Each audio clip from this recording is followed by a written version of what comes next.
The Seattle waterfront has been a bustling hub for business and activities for years. Many of Seattle's popular attractions are built on and around this iconic area. Tourists have a variety of things to do as they explore the scenery. While new buildings and areas have sprouted up in recent years, the waterfront has a brief yet rich history which embodies native tribes, explorers, a great fire, and more. The name Duwamish means the people of the inside. It refers to the nearby rivers, lakes, and other waterways which connect them to their homeland. Traditionally, the Duwamish would hunt deer, elk, and bear, but mostly ate waterfront animals such as ducks, geese, and other waterfowl. They fished for salmon, harvested clams, gathered berries, bulbs, and grew potatoes. They would also grow plants for medical purposes.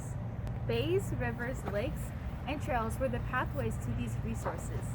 At the time that the European settlers arrived to Alki Point, the Duwamish occupied 17 villages and lived in over 90 longhouses. Their government also consisted of 6 tribal member councils to govern the Constitution, and their most known visible artworks were their totem poles, some of which are located behind Pike's Place Market. There was another tribe known as the Suquamish. They were also located in the Puget Sound area and used long canoes for traveling, along with some fishing. But this typically took place on large wooden platforms.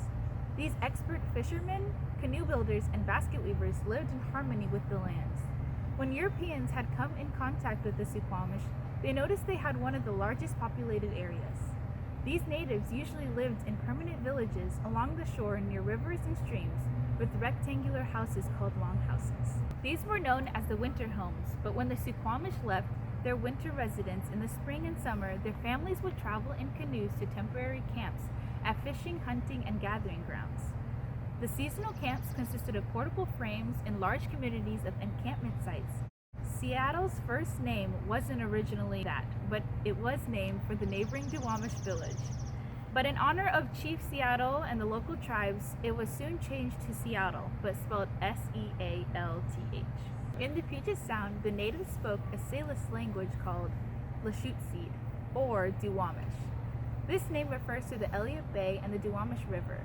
South Seattle's history starts long before the city was founded. There is no question that the settlers were steadily taking away native lands and, in many cases, treating the natives terribly. This is why Doc Maynard stands out for his excellent relations with the natives.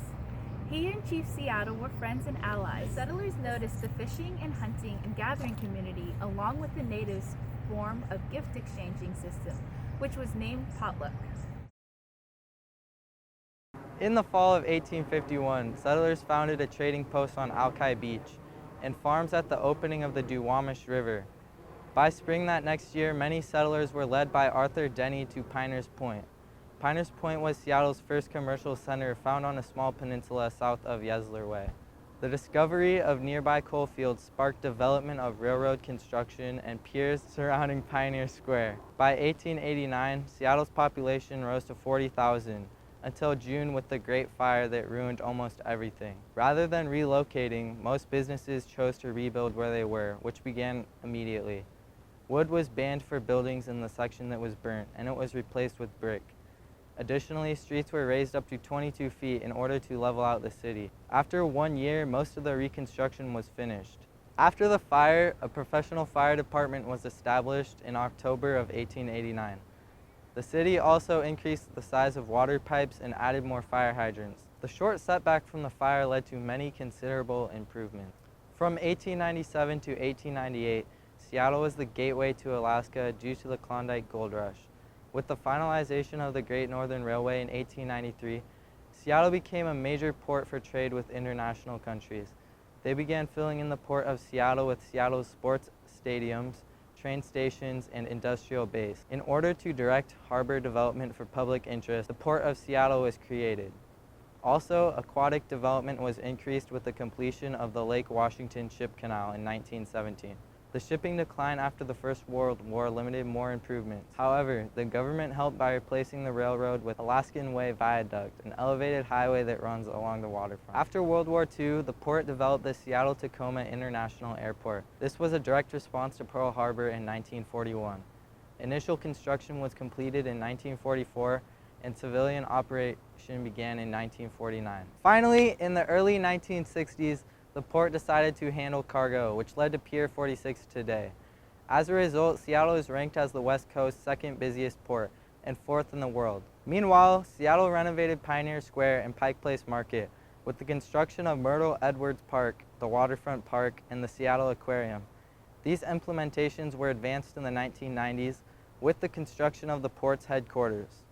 Seattle's waterfront has encountered an absolute conversion from a borderline anchorage to an international port in only 150 years, with the pace only increasing even more. When tourists come and visit Seattle, there are quite a few activities they can enjoy around the waterfront.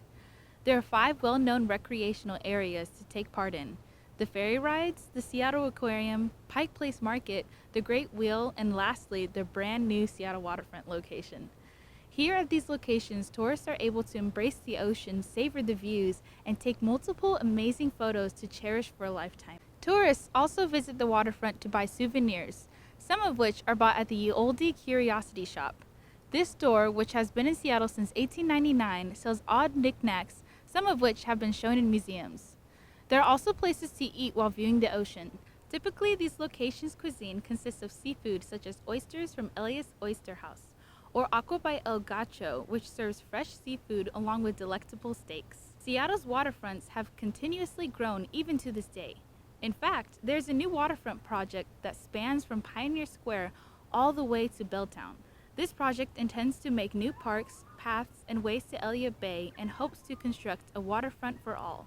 One spectacular thing that takes place at Seattle's waterfronts is the art and music. They play a central role on the waterfront with live arts and entertainment. Many homeless people sit along the sidewalks creating music with homemade instruments, and some even sing in different languages, making Seattle even more unique. Not only that, but the artist Sean Peterson has been selected to demonstrate native art along the waterfront to express that his people are also part of the land's history. Nori Sato is another person who has been selected to transform the waterfronts, but she hopes to make the area magical and wonderful and different from the rest of Seattle for people to view. And now, a live interview from Ethan DeCamp.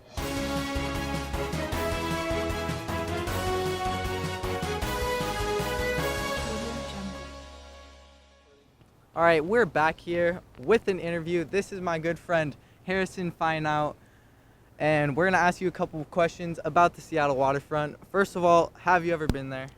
Yes. All right, what were your initial thoughts of Pike Place Market? I thought it smelled really bad, but it was cool. Did you try any fish? Heck no.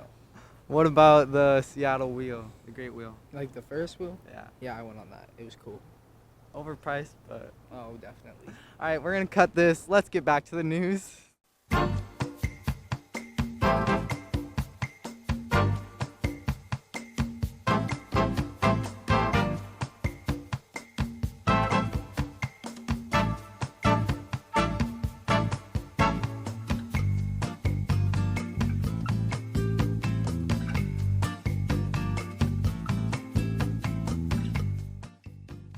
This one's for you, ladies and gentlemen. Are you recording? Get it. After the fire, a professional fire department was just... There was a bee. Some of which are bought at the Ye Olde. Okay, hold on. I'm sorry. Well, how do you say this thing? Yeah. My hair, okay. I'm gonna be seen on video. Let's get right into the news. I am your host, Ethan DeCamp. These are my co-stars, Quentin Price, Chelsea Rochelle, and Carol Shang. Go away! And now, a live interview.